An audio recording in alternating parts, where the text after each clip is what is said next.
Bienvenidos, buenas tardes. Se abre la sesión solemne de la Real Academia de Medicina y Cirugía de Cádiz para la recepción como académico de número de esta Real Corporación del académico electo, ilustrísimo señor don Antonio Bueno Becerra. Tiene la palabra el ilustrísimo señor secretario general perpetuo don Juan Rafael Cabrera Afonso para la lectura del acta de elección.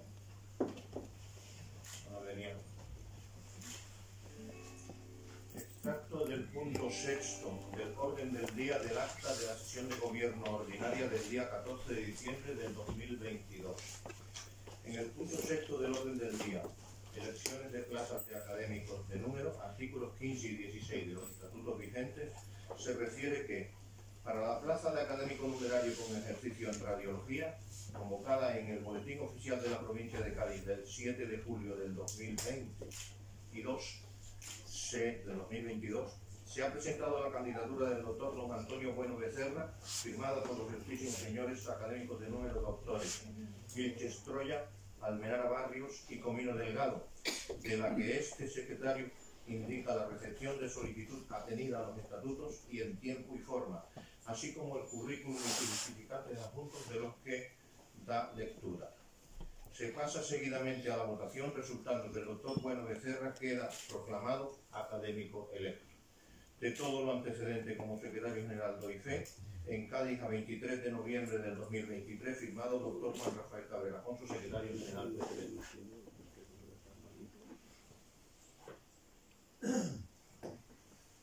Muchas gracias, profesor Cabrera. Los ilustrísimos señores académicos numerarios don Juan Antonio Muñoz y don Francisco Mateo Vallejo se servirán de introducir al recipiente.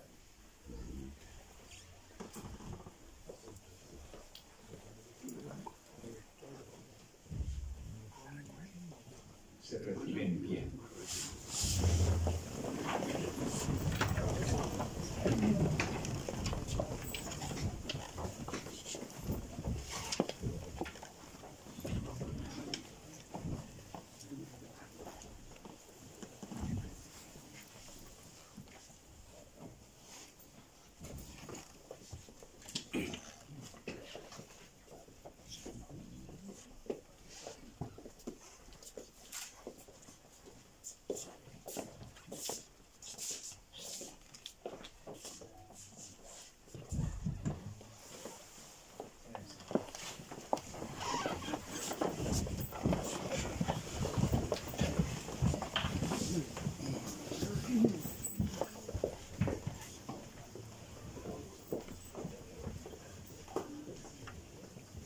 Tiene la palabra el académico electo, ilustrísimo señor don Antonio Bueno Becerra, para pronunciar su discurso de ingreso sobre historia y desarrollo del diagnóstico por imagen en el cáncer de mama. Muy bien, concedido.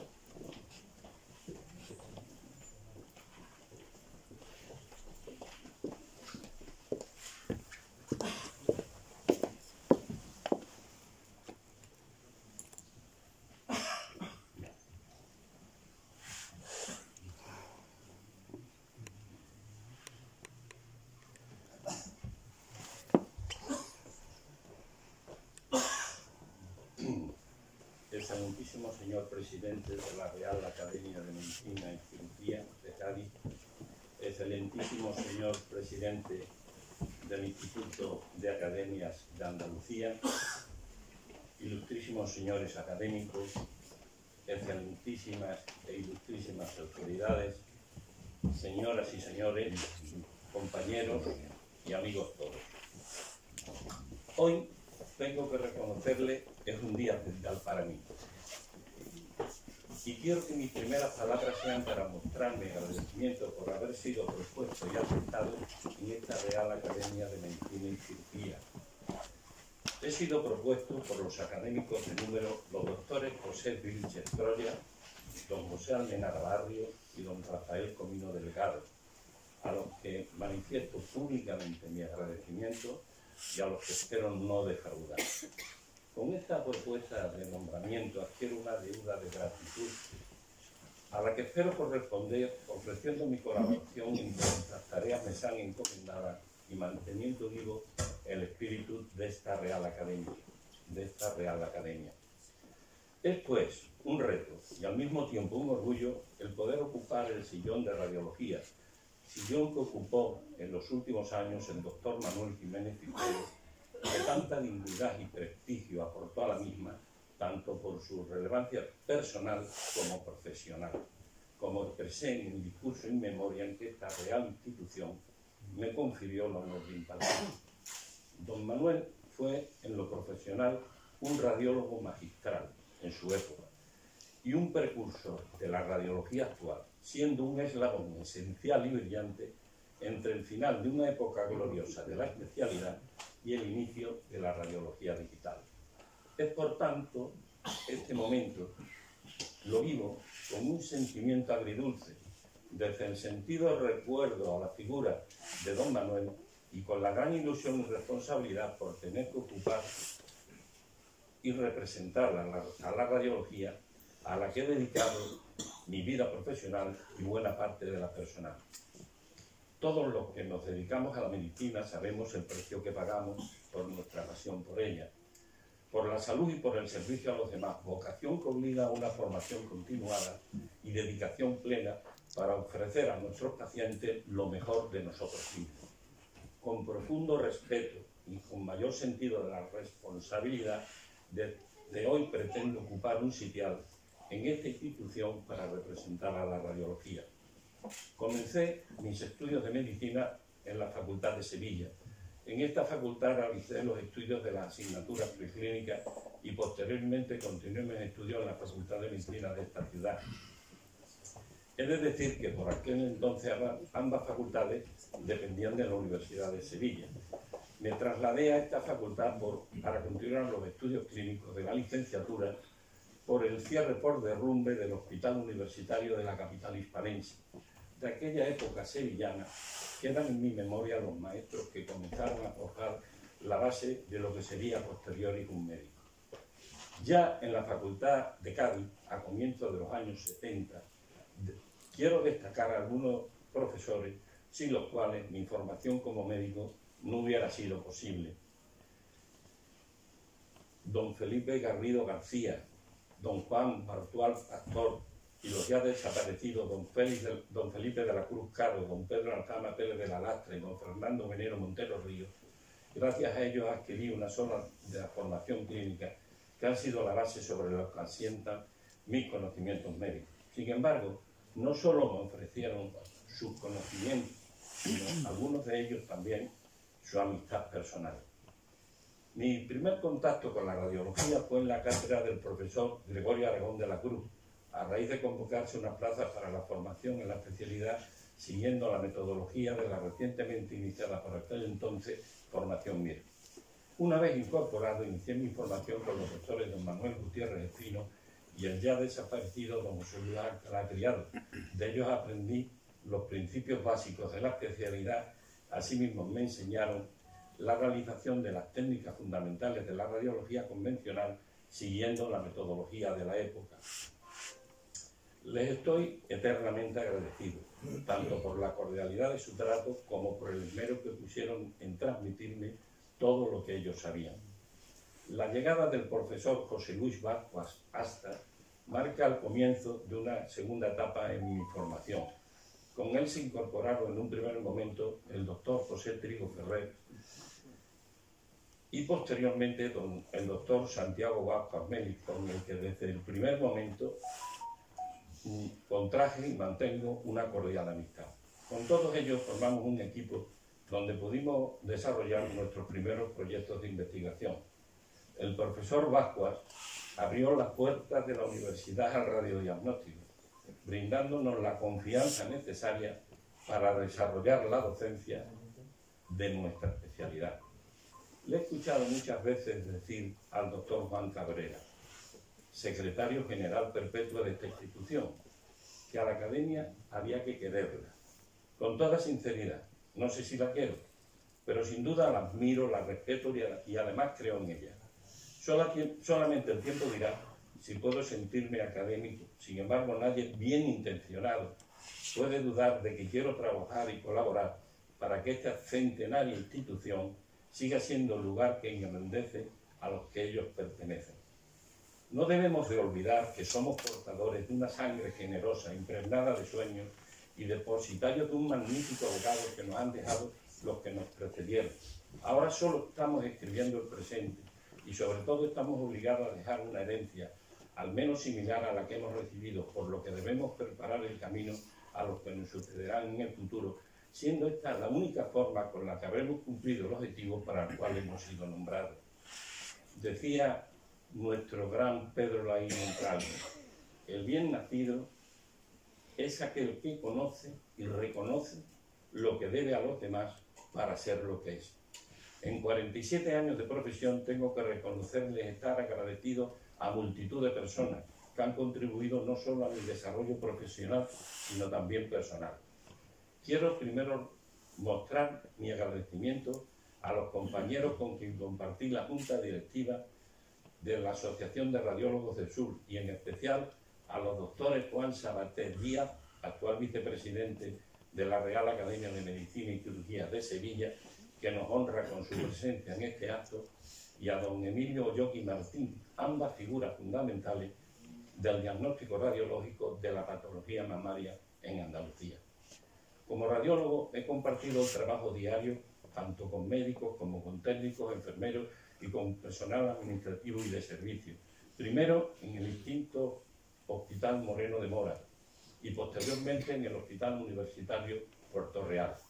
En el ámbito privado he realizado mi labor como radiólogo en las empresas Adisa, actualmente HT Médica, y en el presente realizo mi actividad en el grupo hospitalario Viamed, al que agradezco su confianza y el trato profesional que me dispensan. Como docente he desarrollado mi labor en el Departamento Materno-Infantil Radiología de esta universidad, primero como profesor de clases prácticas y posteriormente como profesor asociado. De todos ellos, tengo que destacar a don Ignacio Moreno Cayetano, que me precedió en la jefatura de servicio del Hospital Universitario Puerto Real y al que tengo que agradecer su confianza en mi profesionalidad, dejando en mis manos la dirección del servicio, así como un sinfín de proyectos institucionales que con su ayuda logramos poner en funcionamiento. Asimismo, quiero mostrar mi agradecimiento a los compañeros del Hospital Universitario Puerta del Mar, que siempre han colaborado en cuantas tareas le he solicitado su ayuda, especialmente al doctor José Paz Expósito, jefe de servicio, y a la unidad de patología mamaria, con especial mención al doctor Rafael Reina Gubero y a la doctora Soraya García Gómez. Quiero resaltar mi agradecimiento a la doctora Inmaculada Sánchez Romero y a la unidad de patología mamaria del Hospital Universitario Puerto Real por la colaboración que han tenido siempre que les he requerido, y a los doctores don Miguel Ángel Conde Sánchez y don Jesús Navarro del mismo hospital, con los que mantengo una amistad que traspasa lo profesional. Sin su trabajo y colaboración, muchísimos de nuestros proyectos no hubieran visto la luz. Especial mención quiero tener para la doctora María Teresa Gutiérrez Amares, alma y vida del departamento docente, a la que prácticamente todos tenemos que agradecerle este alto timón de la enseñanza del diagnóstico por imagen en nuestra facultad. Por último, muchas gracias a todos vosotros que con vuestra presencia en este acto dais viva muestra de amistad. Quiero terminar esta introducción expresando mi más profundo agradecimiento a vosotros, mi familia, con un recuerdo entrañable a mis padres, Felipe y Josefina, a la que hoy especialmente dedico este acto, pues hoy cumpliría años si viviera. A ellos debo la vida, y supieron transmitirnos a mis hermanos y a mí el valor del trabajo, la honestidad en el comportamiento y la fe en Dios. A Teresa, que en paz descanse, y a Lourdes, mi esposa, que han hecho posible formar nuestra familia, mantenerla unida y dedicarme con pasión y esmero a la radiología. Y a vosotros, Felipe y Teresa, transmitiros que nos sentimos orgullosos de cómo sois y de cómo habéis logrado alcanzar las metas deseadas, sabiendo transmitir felicidad a los demás.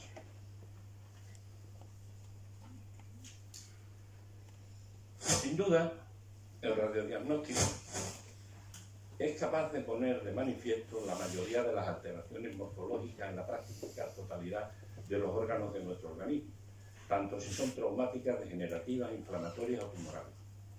Por ello, el trabajo del radiólogo se ha convertido en un pilar básico en el ejercicio de la profesión médica. Con las nuevas técnicas de radiodiagnóstico y las nuevas técnicas citológicas e histológicas de los patólogos, hemos conseguido aumentar la sensibilidad del diagnóstico de cáncer de mama, convirtiendo una enfermedad mortal que generalmente tenía un diagnóstico tardío e importante mortalidad en un proceso curable.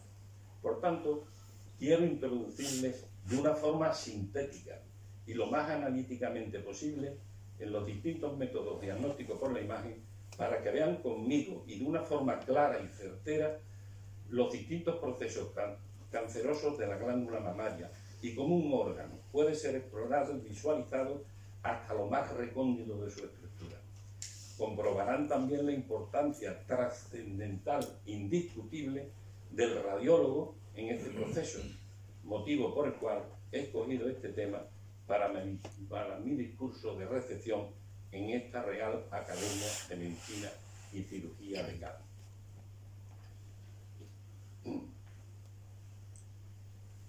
Antes de introducirnos en el análisis científico de las enfermedades neoplásicas de la mama, quiero hacerles una síntesis de lo que las glándulas mamarias han representado para la humanidad a lo largo de los tiempos, cómo estas glándulas han sido esenciales para la perpetuación de la especie y cómo hasta la invención en el pasado siglo de las leches maternizadas, la diferencia de que una mujer pudiera amamantar a su hijo o no, era la diferencia entre la vida y la muerte.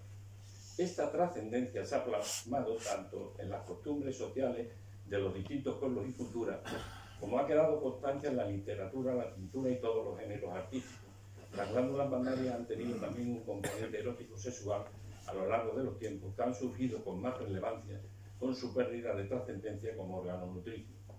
En las sociedades de corte matriarcal del Paleolítico se comenzaron a visualizar a las Venus, que se consideraban esculturas mágicas, y en esta figura se resaltaba de forma evidente ambas mamas, considerando a las mismas como órganos dotadores de vida. Las mamas de las Venus de Willebroek, datadas 25.000 años antes de Jesucristo, es una de las primeras manifestaciones artísticas del Paleolítico. Se trata de una escultura de formato pequeño, labrada sobre piedra caliza. No conocemos bien las técnicas empleadas, no obstante podemos afirmar que tanto las herramientas empleadas como las técnicas son bastante rudimentarias. Como en todas las Venus encontradas, en estas se resaltan los atributos femeninos, especialmente el pecho y el vientre, descuidando el tratamiento de las extremidades, lo que nos permite deducir que este tipo de figura tenía mucho que ver con la fecundidad y la maternidad, y pone de manifiesto el papel fundamental que adquieren las mamas como órganos garantes para la perpetuación de la especie. En el antiguo Egipto, la función de amamantar era sagrada, y así lo representa el arte. La diosa Isis daba la inmortalidad a través de sus pechos, los faraones mamaban de sus pechos. Existen representaciones de Isis dando el pecho a Horus, dándole la inmortalidad. Por este gesto de amamantar, Isis se acerca al pueblo, a la gente común. En la civilización egipcia, los faraones ya disponían de nodrizas para su cuidado, a las cuales le daban el nombre de madres de leche. Incluso las princesas daban de mamar, haciendo, imitando con sus manos los gestos del pueblo. Al fin y al cabo, desde el punto de vista antropológico, solamente era el gesto de amamantar, tanto si eras esclava o princesa. En las civilizaciones prehelénicas, 1600 años antes de Cristo, el pecho estaba presente en sus dioses. En la cretense, sus mujeres sacerdotisas mostraban el pecho desnudo, Así, algunos de sus dioses, como la diosa de la serpiente, esta no se sabe bien si representa a una diosa o a una sacerdotisa. Se acepta que es una figura asociada al culto de la naturaleza, encarnada en la religión minoica en deidades femeninas. En la sociedad griega existía una costumbre donde las representaciones sagradas de las madres lactantes se depositaban en las tumbas como ofrenda. La cumbre de la representación estética del pecho lo representa la bella Artemisa. Existen multitudes de Venus puniticias que proliferan como souvenir por las orillas del Mediterráneo, entre ellas la diosa Afrodita Erifane, cuya existencia data aproximadamente del siglo IV a.C. En este sentido, cada diosa posee una gracia. Afrodita, Venus para los romanos, el erotismo, Atenea la sabiduría, y era la reina de las diosas.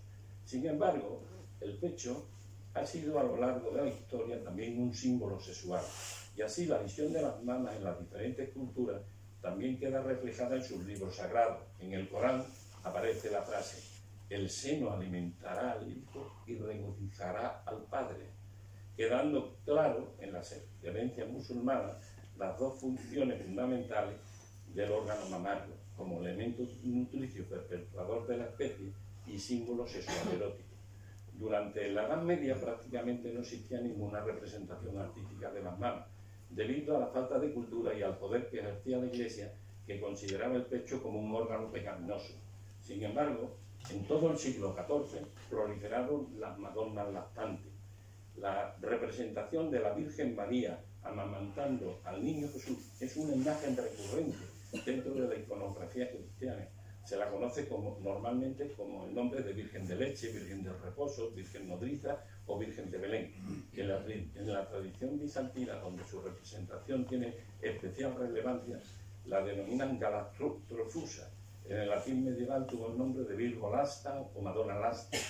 El tema específico de la lactación del niño Jesús no es mencionado en las Sagradas Escrituras. Solo encontramos una referencia aproximada en el Evangelio de Lucas: dichoso el seno que te llevó y los pechos que te amamantaron.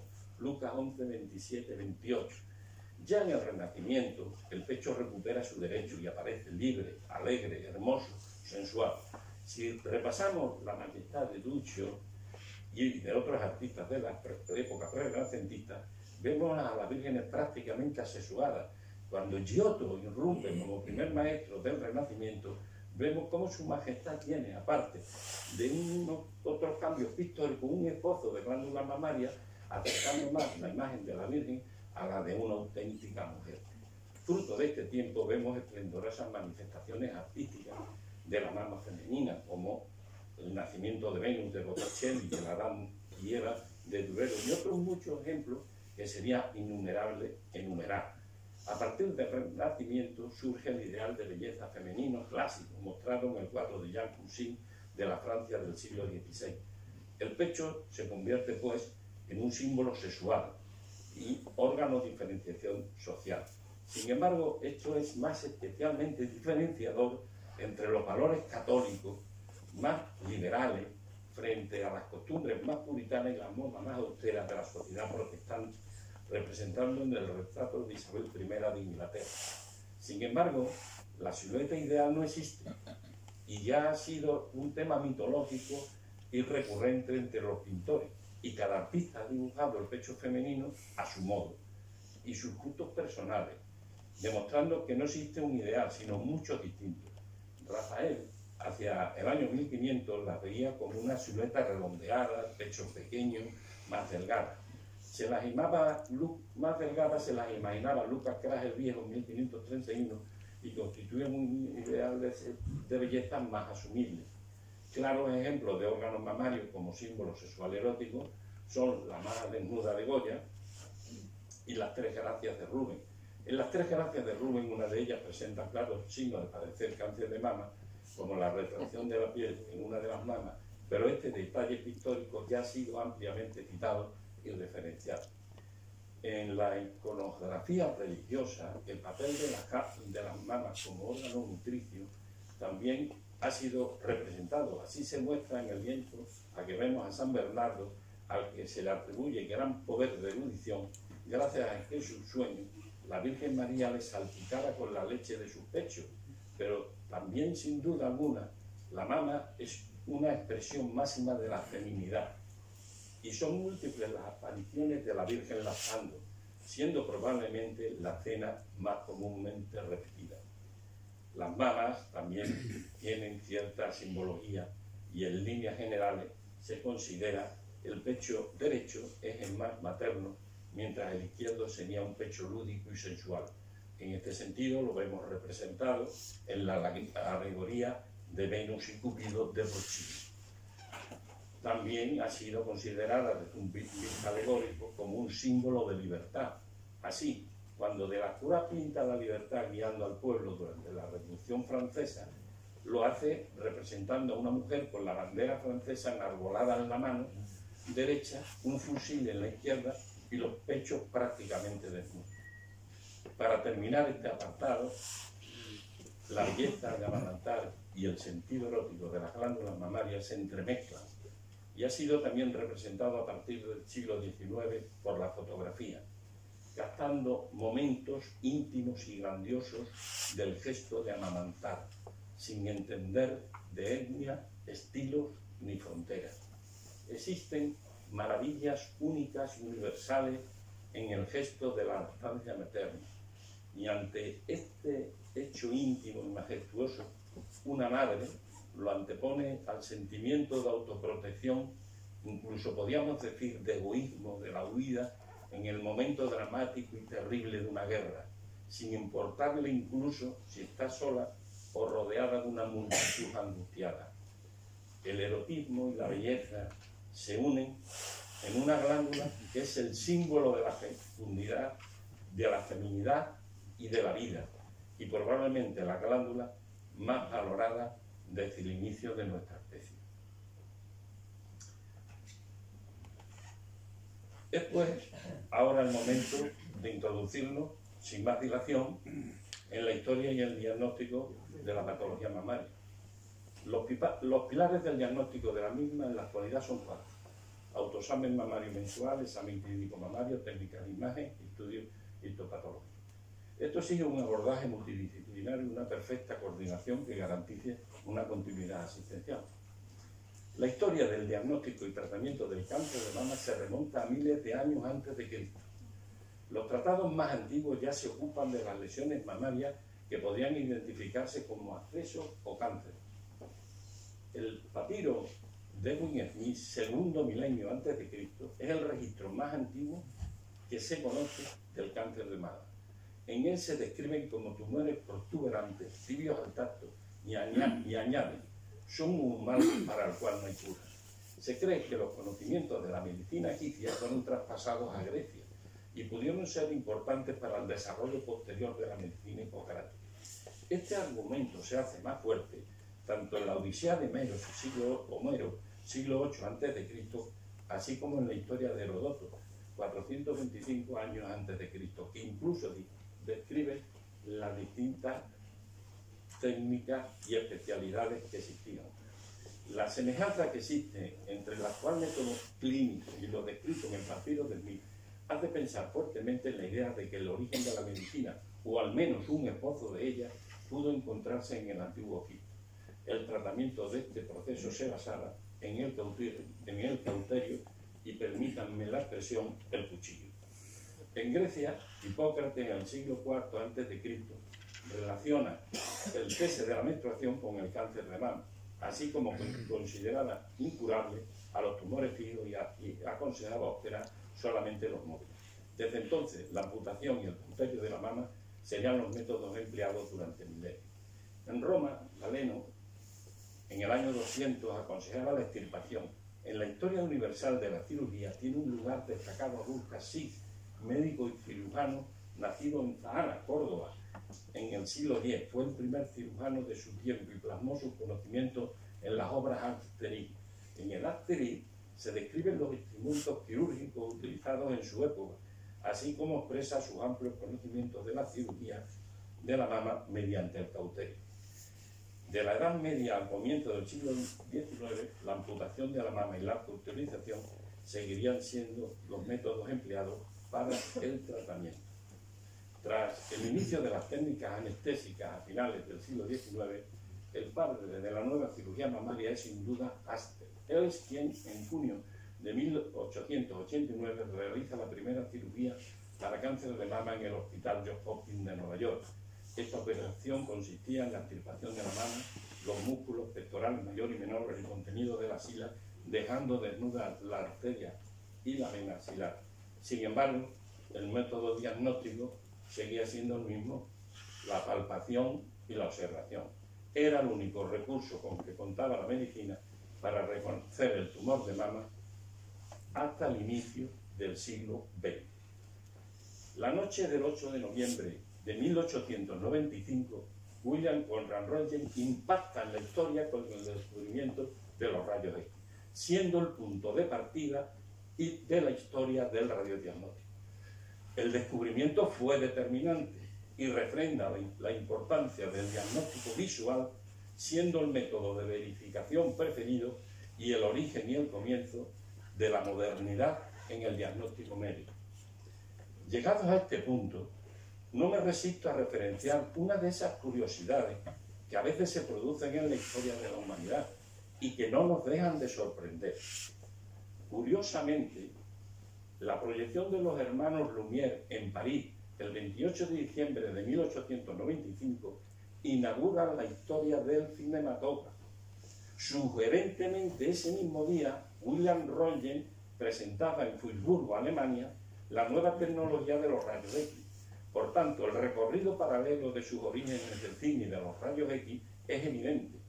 Ambos tuvieron reflexiones científicas y culturales similares, y aunque ambos inventos son europeos, fueron los americanos quienes inmediatamente desarrollaron estas nuevas tecnologías con más eficacia y relevancia.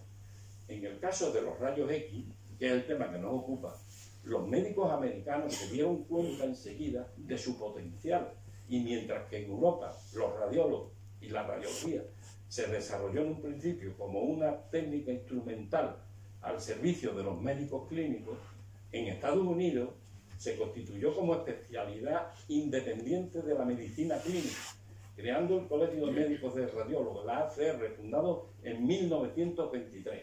Los radiólogos americanos comenzaron a echar luz sobre las enfermedades y fueron los artífices de la creación de un lenguaje simbólico que permitía leer las imágenes radiológicas de una forma científica y con una clara correlación anatomoradiológica.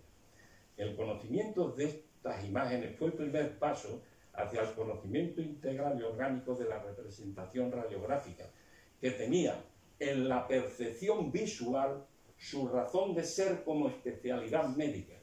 Y en este sentido, Robert Fraser de Camille Felson se le considera como los mejores radiólogos de todos los tiempos de la patología torácica.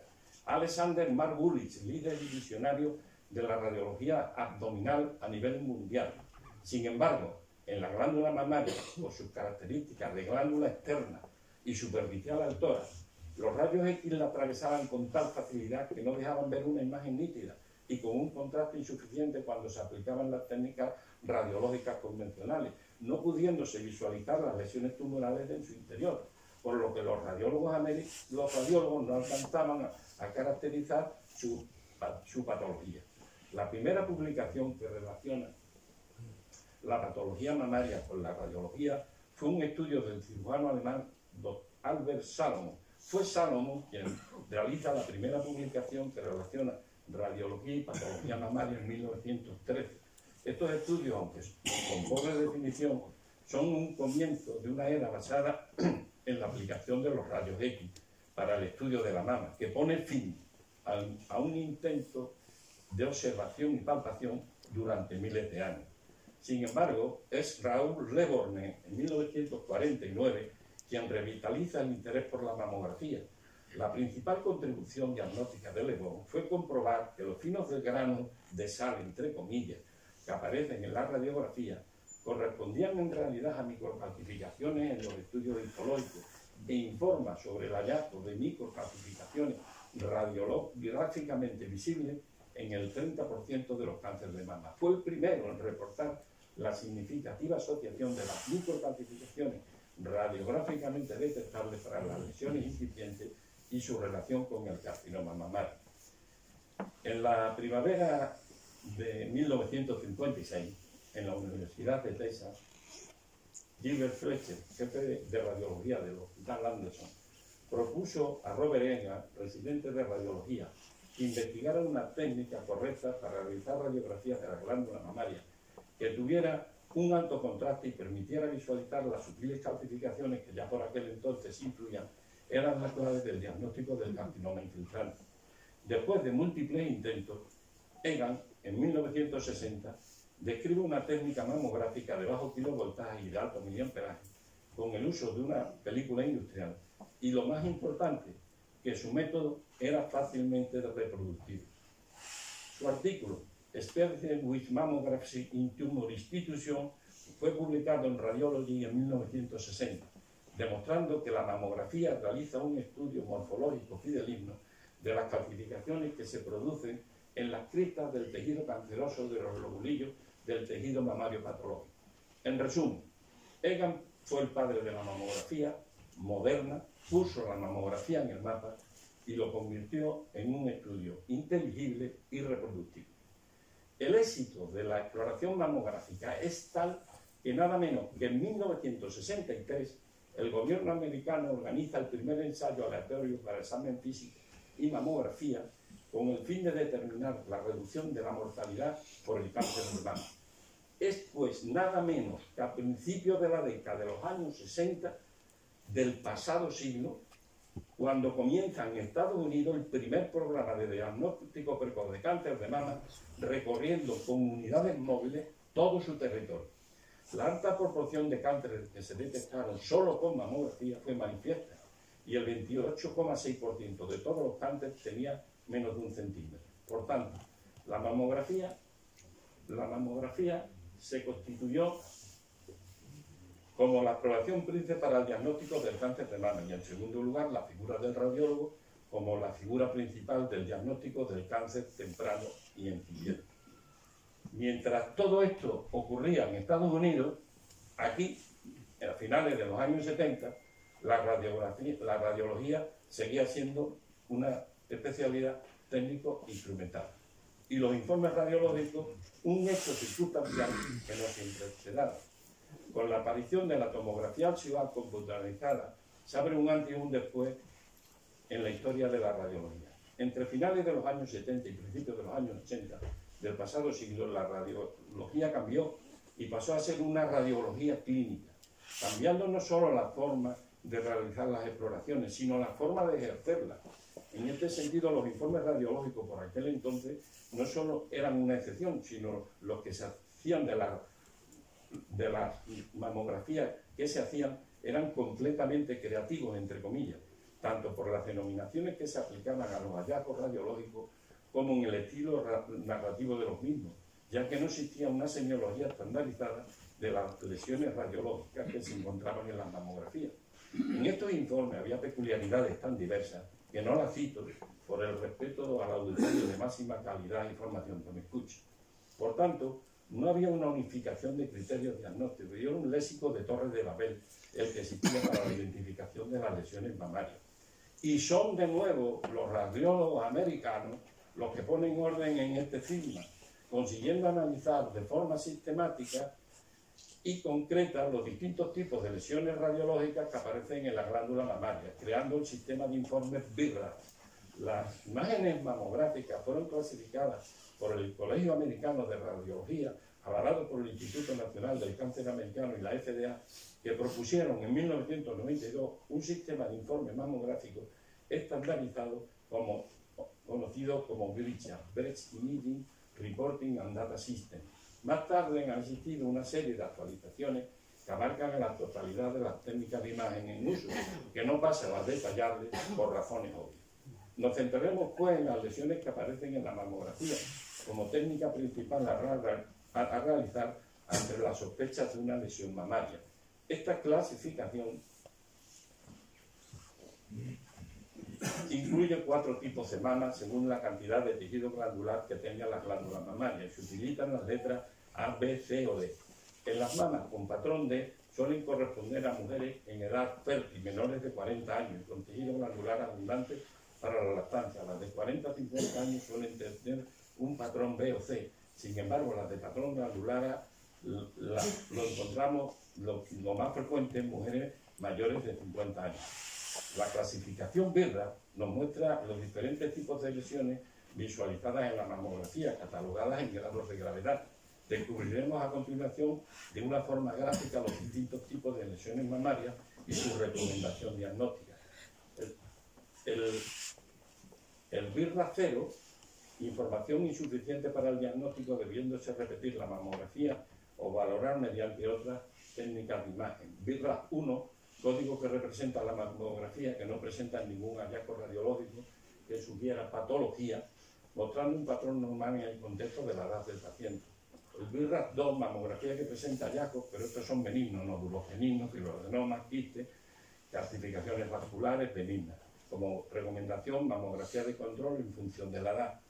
El BIRRA 3, mamografía con hallazgos probablemente benignos, pero con una probabilidad menor del 2%, parénquimas con asimetrías, calcificaciones, nódulos de aspecto inespecífico, tienen un porcentaje de malignidad del 2%, y como recomendación comparar con mamografías previas y realizar ecografía. En algunos protocolos controla a los 6 meses. El BIRRA 4, cuando encontramos hallazgos ya sospechosos de malignidad, este apartado se subdivide en 4A, poca sospecha de 2 al 9%, sospecha moderada del 10 al 49% y alta sospecha del 50 al 94%. Por lo que hay que recomendar biopsia, pero si el resultado de ella fuera de benignidad, habría que repetir la biopsia o realizar una biopsia quirúrgica. El BIRRA 5, hallazgos muy sospechosos de malignidad, más del 95% de posibilidad de malignidad. Las lesiones tienen las típicas imágenes de articulaciones, calcificaciones pleomórficas, retracción de la piel. Como recomendación, realizar biopsia con aguja Welsa y en caso de microcalcificaciones, biopsia con aguja de vacío. El BIRRA 6, categoría que se aplica a la mama ya biopsiada y de malignidad comprobada. Hay que completar el estudio según el tipo de diagnóstico y realizar extensión tumoral. La imagen en patología mamaria ha adquirido pues una relevancia especial en los últimos años, y a partir de los años 80 de la centuria anterior, las innovaciones tecnológicas han permitido también el desarrollo de otras técnicas que han revolucionado el diagnóstico de la patología mamaria. Sin embargo, la mamografía sigue siendo hoy en día la técnica de imagen más importante en el estudio de la patología mamaria y es el único método diagnóstico actualmente aceptado para el cribado de mama. El estudio mamográfico convencional consta de 2 proyecciones, craneoaguda y oblicuo mediolateral. Hoy, los mamógrafos modernos utilizan tecnología digital, especialmente útil para la valoración del tejido mamario denso de mujeres jóvenes, ya que las imágenes se pueden manipular y se pueden realizar magnificaciones de las lesiones para ver mejor los detalles de las mismas. Esto tiene especial importancia porque en las mamas densas aumenta la posibilidad de que no se detecte el cáncer de mama incipiente en la mamografía, debido a que los tejidos densos pueden ocultar una posible lesión. Las lesiones cancerosas son de color blanco en la mamografía y es más difícil de identificarlas sobre el fondo blanco de este tipo de glándula que sobre un fondo oscuro de las mamas no densas. Tenemos que volver a significar la importancia de las microcalcificaciones, que si bien son un hallazgo común en la mamografía, llegando al 86% de las mujeres de 70 años, la mayoría son la representación radiológica de procesos benignos. No obstante, el cáncer es uno de los procesos causantes, por lo que hay que saber diferenciar las benignas de las malignas. Son el único signo detectable en el 90% de los carcinomas ductales in situ y no palpables. Tumores menores de 5 milímetros. Se consideran, por tanto, un signo que hay que ponerlo en valor, ya que es el único método diagnóstico que, junto al Papa Nicolau, es capaz de poner de manifiesto tumores in situ. Y es decir, detectar el proceso tumoral antes de que éste haya infiltrado la capa basal de las células, demostrando cómo las mamografías son una foto perfecta en negativo del lobulillo mamario, siendo por tanto la mamografía la técnica más sensible para detectarlo. Una variante de la mamografía es la mamografía digital con contraste, técnica que se encuentra asociada a la angiogénesis del tumor y que se encuentra de máxima actualidad, ya que un nódulo o una simetría focal, incluso en pequeñas microcalcificaciones visualizados por mamografía, por la captación del contraste, nos aclara si es característica benigna, no mostrando captación, o tendría una captación temprana, característica de calcificaciones malignas. En los últimos años hemos desarrollado una variante de la exploración mamográfica, que es la tomosíntesis, cuya tecnología se basa en el tubo de rayos X se desplaza en un arco de giro concreto, obteniendo información de la mama que posteriormente se reconstruye siguiendo los algoritmos de la tomografía computada. Sostiene múltiples planos de la mama, eliminando el tejido que está por delante y por detrás de la imagen elegida, con lo cual se consigue con mayor precisión la estimación del tamaño tumoral. Asimismo, para el estudio del interior de los galactóforos disponemos de la galactografía. La realización de una galactografía consiste en la inyección de contraste por un conducto patológico antes de la toma de decisiones quirúrgicas. Es una medida que en la actualidad está en retroceso, ya que en los últimos metaanálisis le dan una sensibilidad inferior a la RM para la certeza o no de un papiloma intraductal y su localización en el ducto. Cuando en los años 80 de la pasada centuria irrumpió la ecografía como técnica de imagen basada en la utilización de ultrasonido, se produjo otro cambio radical en el manejo de las lesiones mamarias. En primer lugar, porque por primera vez disponíamos de una imagen basada en un método que no utilizaba radiación ionizante, siendo por tanto inocua para los pacientes. Y en segundo lugar, porque se proyectaba como una técnica complementaria ideal a la mamografía, especialmente en las mamas densas, que eran fundamentalmente las de las mujeres más jóvenes. Este cambio, lógicamente, afectó al manejo de la patología mamaria, dado que la complementación de la ecografía con la mamografía conseguía prácticamente la caracterización de más del 90% de las lesiones sospechosas de cáncer de mama. En un principio lo utilizábamos para diferenciar los nódulos si eran sólidos o quísticos y posteriormente fuimos valorando todos sus signos, las imágenes ecográficas de los signos característicos de malignidad. Por tanto, me gustaría insistir en este punto. Cómo la ecografía es una técnica diagnóstica de imagen y, por tanto, su valor radica en el entrenamiento del médico, en el conocimiento científico y estructurado de las imágenes patológicas, y así como su pericia en la percepción visual, que al fin y al cabo son el alma mater de nuestra especialidad. La ecografía también la utilizamos como guía para la realización de biopsia y como método de localización prequirúrgica de lesiones no palpables. Hay que reseñar que la ecografía es la técnica de elección para explorar las glándulas mamarias en mujeres no sintomáticas menores de 35 años. Una variante de la ecografía es la sonoelastografía, que aporta información sobre la dureza y la elasticidad de las lesiones mamarias en comparación con el tejido circundante. Dureza que se representa en diferentes grados y combinaciones de color. Así, de forma genérica, las lesiones duras serían las sospechosas de malignidad, mientras que las blandas serían de benignidad. A mediados de los años 80 llegaron a España las primeras resonancias magnéticas, métodos diagnósticos basados en la señal que emiten los núcleos de hidrógeno a estimularlos en un campo magnético. La resonancia magnética para el diagnóstico de los tumores pequeños en mamas densas es muy importante. Los motivos por los que la resonancia magnética es útil para el diagnóstico del carcinoma mamario no visible por otros métodos es porque su tecnología dispone de 3 parámetros fundamentales para su identificación. En primer lugar, por sus características morfológicas. Como otras técnicas de imagen, los hallazgos de las lesiones mamarias en resonancia magnética se caracterizan en general por presentar una forma irregular, arquitectura interna heterogénea, contornos esticulados y mal delimitados. Pero en segundo lugar, dispone de una información cinética esencial que es la captación de las lesiones tras la administración de contraste, gadolíneo. Y así, las lesiones malignas se caracterizan por una captación rápida e intensa del contraste y un lavado rápido. Y en tercer lugar, la resonancia magnética está dotada de algo que ha sido totalmente determinante, las llamadas secuencias especiales de difusión. El concepto de difusión se basa en que el agua en los tejidos normales se difunde dentro del campo magnético de forma diferente que cuando estos tejidos son tumorales, por lo que la resonancia magnética capta los tejidos tumorales.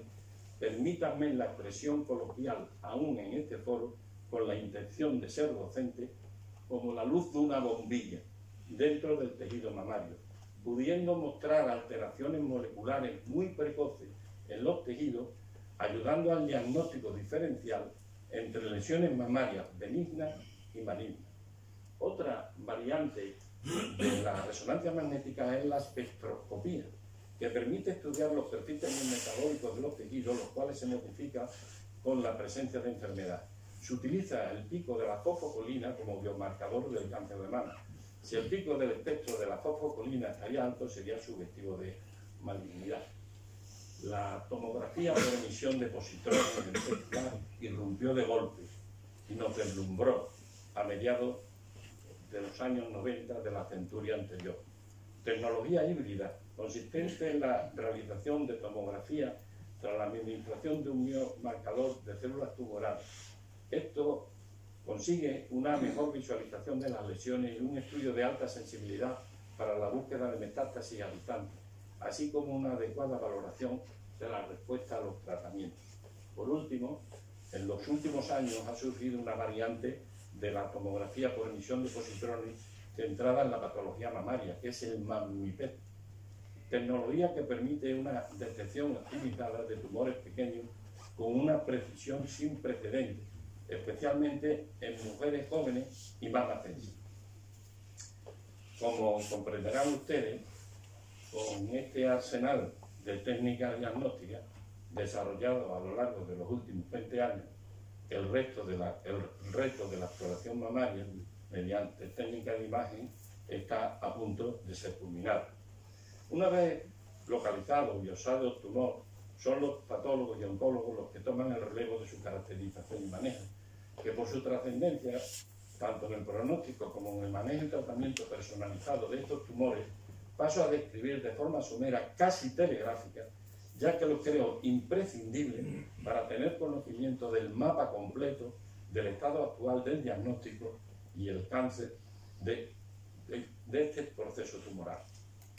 Gracias a los avances recientes en el campo de la biología molecular y la secuenciación del genoma, se ha conseguido una nueva clasificación del cáncer de mama que busca una mayor precisión y se correlaciona mejor con el riesgo de recaída a la enfermedad y la respuesta al tratamiento. Fue en la revista Nature, donde el grupo dirigido por el Dr. Chad Perú publicó en el año 2000 el trabajo que ha sido fundamental y sustancial para definir la novedosa clasificación del cáncer de mama que utilizamos en la actualidad. Esta clasificación molecular establece 4 subtipos de cáncer de mama: luminal A, luminal B, ER2 positivo, triple negativo, siendo el subtipo luminal A el de mejor pronóstico y el triple negativo el de peor pronóstico. Así, el luminal A es el subtipo de mejor pronóstico y el mayor índice de supervivencia a la hormonoterapia, que es mucho más efectiva que otros fenotipos, por lo que es la base del tratamiento de este caso. El luminal B representa el grupo de tumores luminales de peor pronóstico, se beneficia de la hormonoterapia y en menor porcentaje de la quimioterapia. El ER2 positivo tiene un peor pronóstico si comparamos con los luminales y son tributarios de un tratamiento dirigido anti-ER2. Tienen una alta tasa de respuesta a esquemas de quimioterapia. La localización ósea es la más habitual para la enfermedad diseminada, siendo además más frecuente la recaída visceral y además es el grupo que más frecuente afecta al sistema nervioso central en la recaída.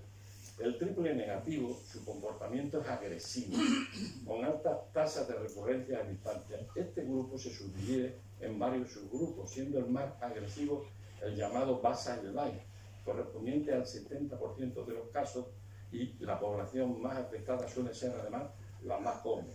La enfermedad localizada, la quimioterapia, es el único tratamiento disponible. Sin embargo, no podemos dejar de mencionar la irrupción de la inmunoterapia, tema de relevancia y actualidad en el tratamiento de pacientes con enfermedad triple negativa, con respuestas muy duraderas y profundas, pero en un subgrupo determinado de estas pacientes aún por definir.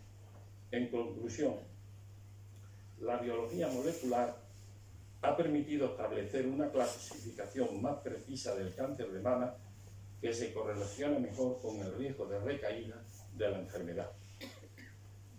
Futuro de la radiología en el diagnóstico de la patología neoplásica de la mama. Creo que el resto del diagnóstico del cáncer de mama por técnica de imagen está a punto de ser culminado y la bandera de su cima ya se vislumbra. De hecho, desde hace unos años hay nuevos horizontes que incluso la traspasan. La aparición de nuevas secuencias de resonancia magnética con estudios dinámicos ultra rápidos, así como el aumento de la resolución espacial de esta técnica, están consiguiendo diagnósticos milimétricos. La aparición de protocolos de screening de mama sin contraste permitirán una menor morbilidad de los estudios de screening por resonancia magnética. Los estudios dinámicos con técnica TWIST valorarán y están valorando ya los datos tanto de reales como los morfológicos mediante sustracción al mismo tiempo. Y por último, la inteligencia artificial se abre paso en todos los ámbitos y así comienzan a existir trabajos sobre radiómica que superan el hito del propio diagnóstico y que en los próximos años transformarán por completo los flujos y protocolos de trabajo de los radiólogos, patólogos y oncólogos. Así, la radiómica analiza las numerosas imágenes médicas para extraer una gran información de ellas, generando una hipótesis y mejorando el apoyo diagnóstico y relacionando dichas características con el pronóstico del paciente para realizar una medicina de precisión. La radiogenómica es el estudio de la relación entre los fenotipos de imagen radio, es decir, las características de imagen que presenta el cáncer respecto al tejido circundante sano, y el genoma tumoral, genómica, es decir, el subtipo molecular de la lesión. La radiogenómica podría llegar a ser el sustituto de las pruebas genómicas obtenidas a través de la histología, ayudando además a mejorar la comprensión de la biología del tumor mediante la identificación de la imagen de asociaciones entre genotipos y fenotipos imagen. Así, ya en los estudios de resonancia magnética hay artículos que reseñan algunas claves diagnósticas para la afiliación de los tipos y características de la neoplasia de la mama. Así, el subtipo tumoral luminal B presenta curva más rápida de captación tras el contraste. Los coeficientes de difusión son mayores en los tumores HER2 positivos, mientras es más bajo en los tumores con alto Ki67. Los tumores luminal B y HER2 positivos son más frecuentemente multifocales o multicéntricos. La ecografía permite la estimación del flujo mediante Doppler color y la dureza del tumor gracias a la elastografía. Como clave diagnóstica parece ser que estas técnicas, los tumores HER2 positivos, suelen presentar márgenes tumorales indistintos o espiculares. Y por último, la tomografía por emisión de positrones es la técnica más importante que estima la actividad funcional del tumor mediante el análisis de la actividad metabólica. En este sentido, cuando el radiólogo informe del tamaño y resecabilidad de los tumores diagnosticados a través de los estudios de radiómica, nos podrá aclarar con mayor precisión si el paciente es susceptible o no de quimioterapia neoadyuvante o si va a desarrollar una recidiva a corto plazo o presentará metástasis en los próximos meses. En resumen y como conclusión, vimos como en el cáncer de mama desde la primera descripción en el Antiguo Egipto, aproximadamente 2000 años antes de Cristo, y cómo hasta 1960 las técnicas para su diagnóstico fueron prácticamente las mismas: la observación y la palpación. Y cómo desde esa fecha, 1960, que es cuando comienza su estudio radiológico mediante mamografía, hasta nuestros días, en menos de 65 años, parece mentira que hayamos conseguido no solo su diagnóstico visual milimétrico, la mayoría de los casos, sino caracterizarlo y desentrañar sus perfiles genéticos, hasta incluso lograr un tratamiento específico para cada uno de ellos, consiguiendo convertir una enfermedad mortal en un proceso curable en su integridad. Y esto se ha logrado gracias a la colaboración multidisciplinar de la ciencia médica, que con este triunfo y otros semejantes a este, abre el camino y nos apunta hacia dónde debe caminar el futuro de la medicina en general y del radiodiagnóstico en particular, hacia el establecimiento de equipos multidisciplinares que tengan al paciente, hombre o mujer, anciano o niño, en el vértice de sus objetivos, con una visión global de su persona y de su entorno, consiguiendo un trato lo más humano posible en nuestras clínicas y hospitales, porque es en ellos donde todos los días comienzan o se frustran los proyectos de toda una vida. Se confía, se nace, se sufre y se muere. El hospital, quiérase o no, es una especie de templo en el que todo hombre, creyente o incrédulo, ofrece su sacrificio a lo largo de su vida. Y el médico, ya sea cirujano, patólogo, oncólogo o radiólogo, su sumo sacerdote. Muchas gracias, he dicho.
Muchas gracias, doctor Bueno.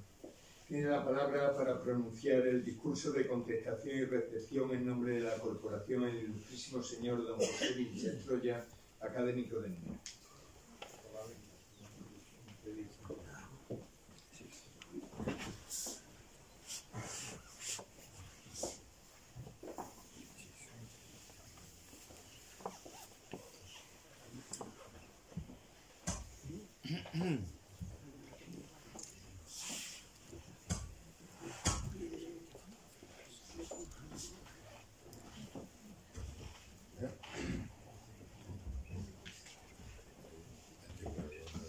Excelentísimo señor presidente de la Real Academia, excelentísimo señor presidente del Instituto de Academia de Andalucía, excelentísima señora presidenta de la Real Academia Hispanoamericana, excelentísimas e ilustrísimas autoridades, señoras y señores, amigos todos.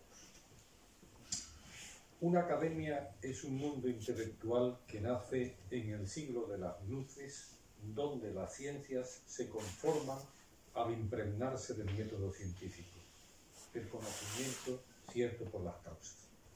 Y la medicina aspira a ser una ciencia dejando atrás teorías especulativas.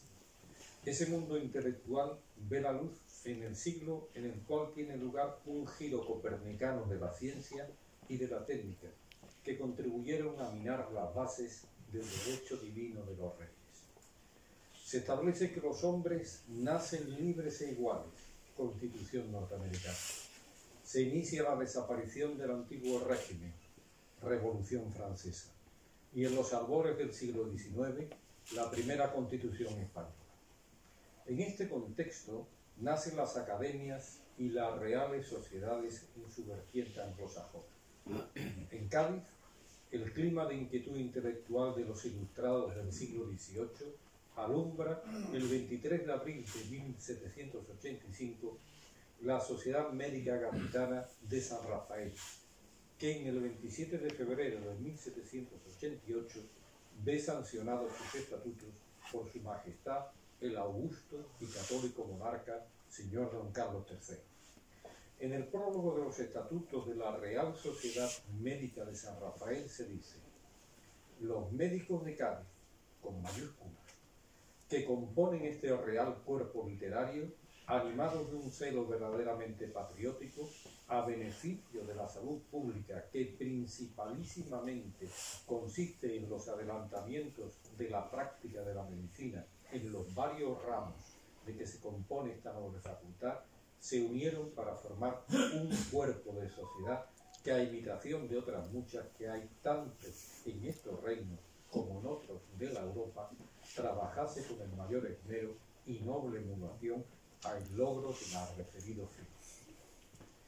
La Real Sociedad se transformará en la Real Academia de Medicina y Cirugía de Cádiz, formada por hombres que cultivan las ciencias y se ocupan de su progreso. Estas palabras implican que el discurso de contestación al recipiendario debe atenerse a una liturgia respetuosa con nuestro pasado y consiste primero en analizar sus méritos. Discutirse, diría en el mundo anglosajón, huyendo de la enumeración exhaustiva en la búsqueda de la significación formativa y asistencial de su constructo médico. Y segundo, contestar, añadir alguna reflexión a los conocimientos que su discurso aporta. Nos debemos, por tanto, a este protocolo en un acto serio, con la responsabilidad de responder, en nuestro caso, a las palabras de un buen médico, el doctor don Antonio Bueno Becerra, que conoce la especialidad que practica con valores morales y con la satisfacción de ser útil a la academia. En efecto, no hace mucho decía que el médico es un profesional altamente cualificado en materia sanitaria, debido a que tiene que dar respuestas acertadas y rápidas a problemas de salud mediante decisiones tomadas habitualmente en condiciones de gran incertidumbre y precisa además de formación continuada a lo largo de toda su vida laboral. Pues bien, el doctor don Antonio Bueno Becerra se inicia y forma en el servicio de radiodiagnóstico del entonces Hospital Clínico Moreno de Mora. Se interesa por el conocimiento de la lesión, esa alteración morfoestructural que los agentes mordígenos producen y que el médico debe ser capaz de objetivar en cada una de sus niveles de organización para poder llegar al diagnóstico y tratamiento.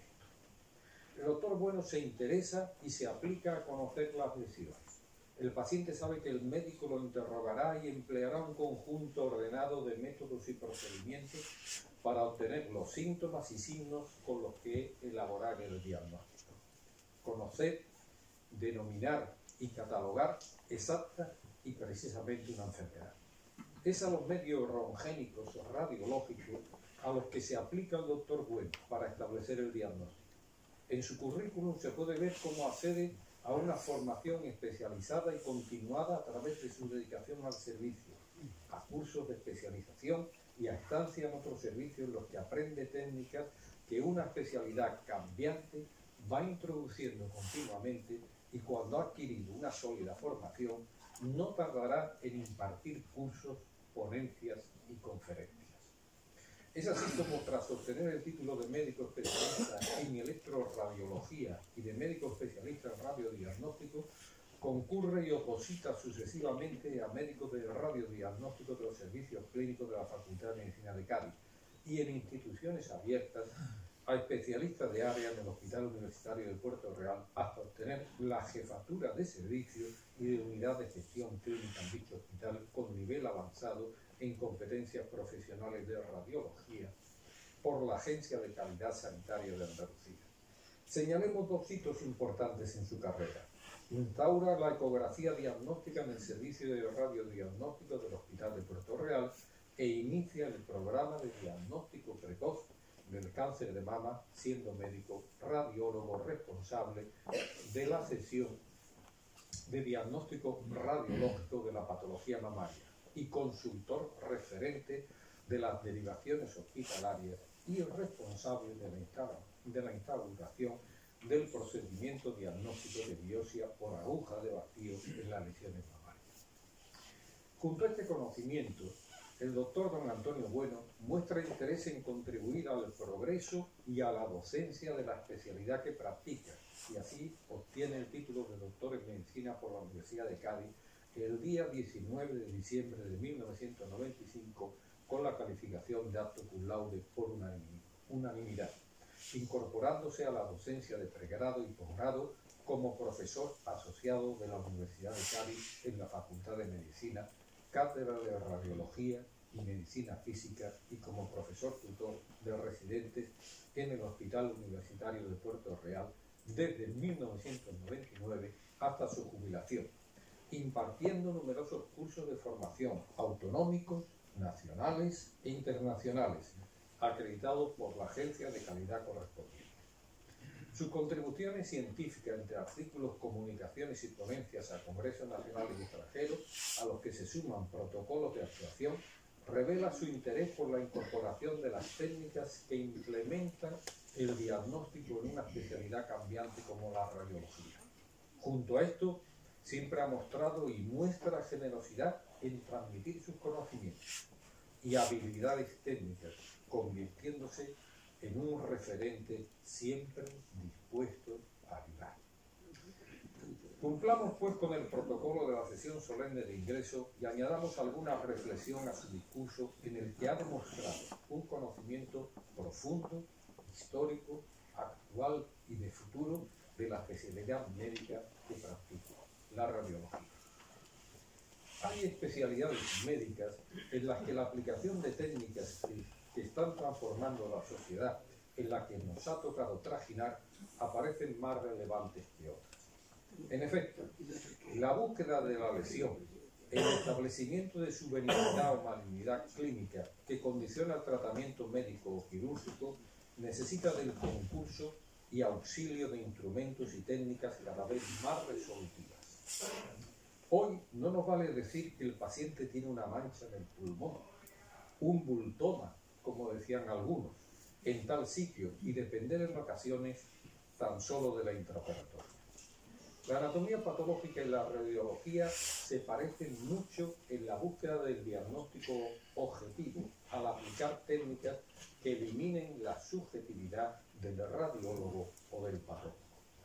En patología, los microscopios van desapareciendo, sustituidos por pantallas de alta resolución, por el análisis de imagen, los inmunomarcadores, la patología molecular, la patología digital y en la radiología, la búsqueda de la resolución, esa capacidad que nos permite distinguir dos puntos muy próximos como independientes y no como uno solo, la capacidad de penetración, la secuenciación de imágenes, la funcionalidad, etc. En la actualidad, la inteligencia artificial es una herramienta valiosa, importante para las personas y su atención médica. Como tal, los médicos y los sistemas de atención médica adaptarán y evolucionarán en consecuencia.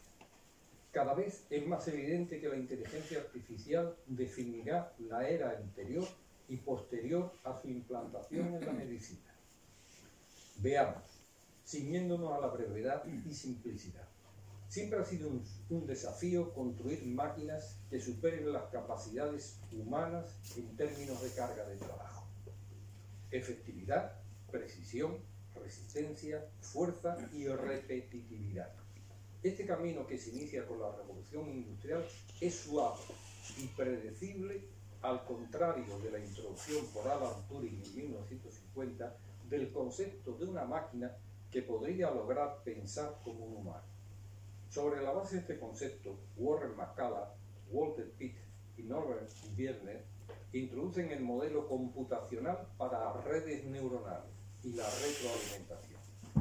La arquitectura de la red neuronal artificial se basa en nodos, a modo de conjunto de neuronas, dispuestos en capas y conectados a través de entradas y salidas de los estímulos, de una manera que intenta imitar la actividad de las neuronas cerebrales. ¿Cómo funciona?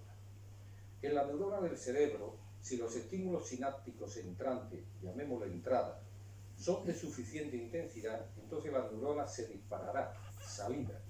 Si en una red neuronal creamos diferentes patrones de entrada y salida y se repiten miles de veces, las neuronas, los nodos, reconocerán el patrón matemático y así el pensamiento artificial es un reconocimiento de patrones al ponderar, comparar y ajustar muchas veces antes de que se cree un resultado de replicación de patrones, un algoritmo de inteligencia sofisticado, un conjunto ordenado y finito de operaciones que permite hallar la solución de un problema que debe estar expuesto a fuentes de datos estructuradas y etiquetadas de manera que el algoritmo pueda reconocerlas.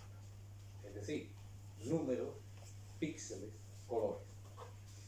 Aunque los productos de diagnóstico basados en inteligencia artificial son distintos de los típicos dispositivos médicos diagnósticos o terapéuticos, la FDA norteamericana ha adoptado una norma conocida como software como dispositivo médico para identificar los software que esté autorizada a regular, es decir, los software destinados a ser utilizados para uno o más fines médicos, que realiza estos fines sin ser parte de un dispositivo médico de hardware. Es probable que el papel de la inteligencia artificial en la detección del cáncer de mama aumente durante la próxima década, siendo necesario, según la FDA, estándares regulatorios probatorios por dicha agencia, junto al desarrollo de ensayos, vigilancia, postcomercialización y resultados clínicamente significativos. La participación de las partes interesadas puede ayudar a garantizar que los nuevos productos de inteligencia artificial cumplan el objetivo de mejorar los resultados de los screening en el cáncer de mama, puesto que el cáncer de mama es el cáncer más común y la segunda causa de muerte relacionada con el cáncer en todo el mundo. Querido amigo, permíteme que, invocando el ya largo tiempo que llevo en esta academia, desde 1986, te diría que los médicos que la crearon no consideraron que recibían un honor, sino que adquirían un compromiso que, por gravoso que fuese, enriquecía a la sociedad en la que se encarnaban. Y así, sucesivas generaciones de académicos han conservado y conservan este modo de ser y estar en nuestra institución. En efecto, es mucho más el deber que se adquiere que el honor que se otorga, y todo ello con independencia de pensamiento para la conservación y creación de conocimiento. En este sentido, en el aforismo 295 del arte de la prudencia de Baltasar Graciano, publicado hace más de 300 años, se dice: el sabio no hace ostentación ni de sus más importantes cualidades. Hay que contentarse con hacer y dejar para otros el hablar. Nuestro compañero y amigo encaja perfectamente en este aforismo y es un ejemplo para todos nosotros de bien hacer, de dedicación y de conocimiento de la ciencia a la que desde muy joven se dedicó y de la que disfrutaremos en nuestra casa. Muchas gracias, he dicho.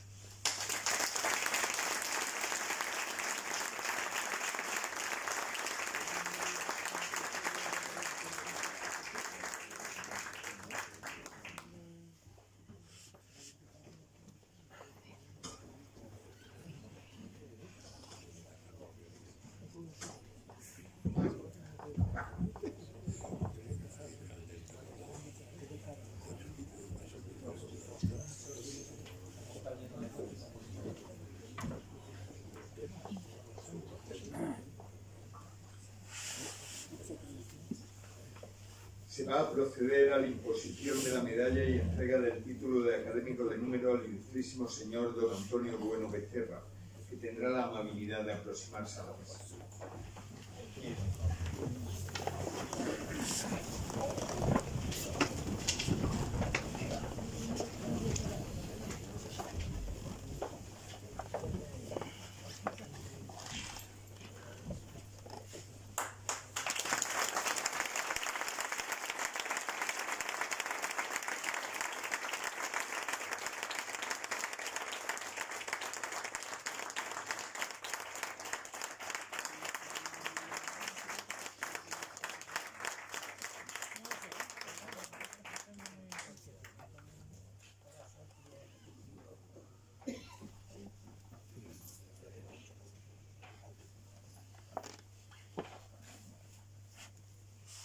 El recipiendario recibirá a continuación el abrazo de sus compañeros de corporación.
Ilustrísimas autoridades, queridos compañeros académicos,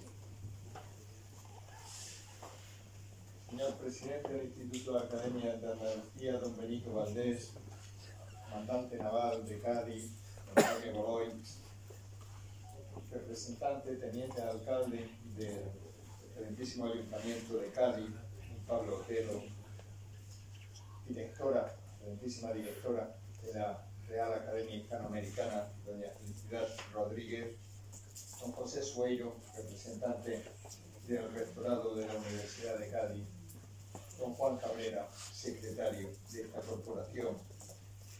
Hoy se cubre la vacante de un académico que era tremendamente querido en nuestra institución, don Manuel Jiménez Cisneros. Estoy convencido de que don Manuel hubiese estado feliz de pasar el testigo a don Antonio Bueno Becerra. Hemos asistido a la presentación como magnífica conferencia de don Antonio Bueno y a la presentación por parte del profesor Vilche de los méritos de nuestro nuevo compañero, siguiendo una técnica brillante en ambos casos, técnica a la que ambos a su vez nos tienen acostumbrados.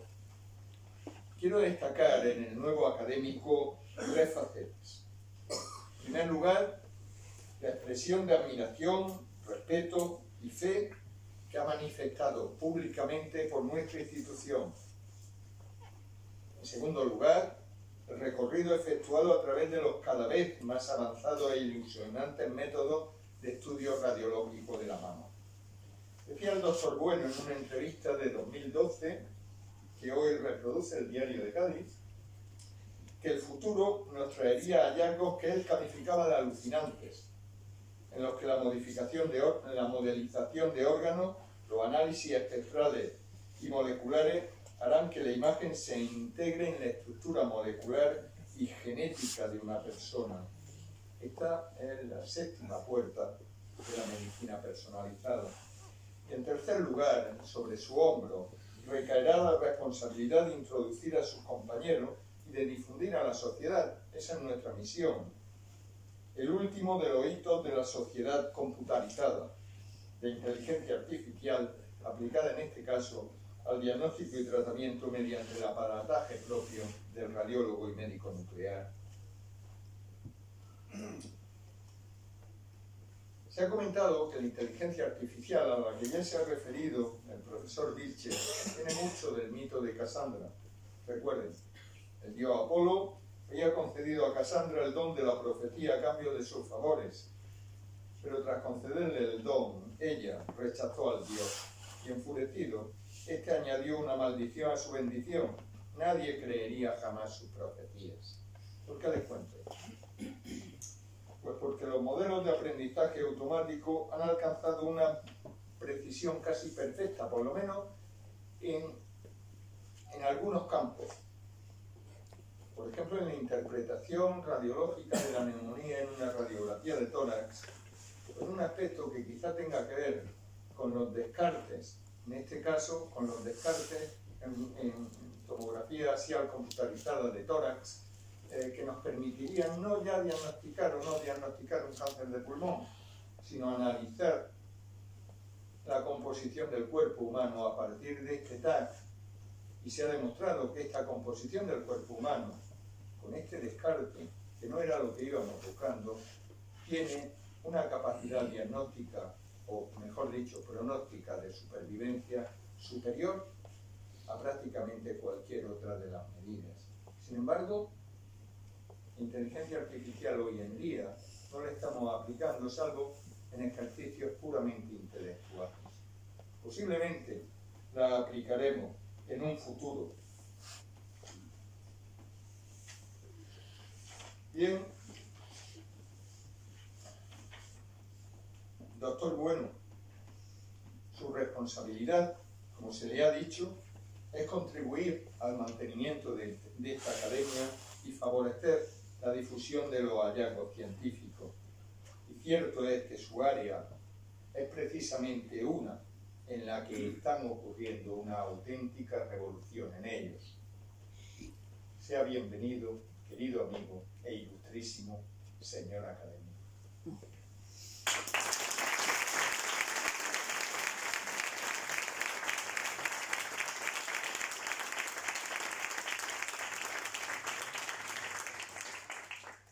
Muchas gracias por su asistencia. Se levanta la sesión.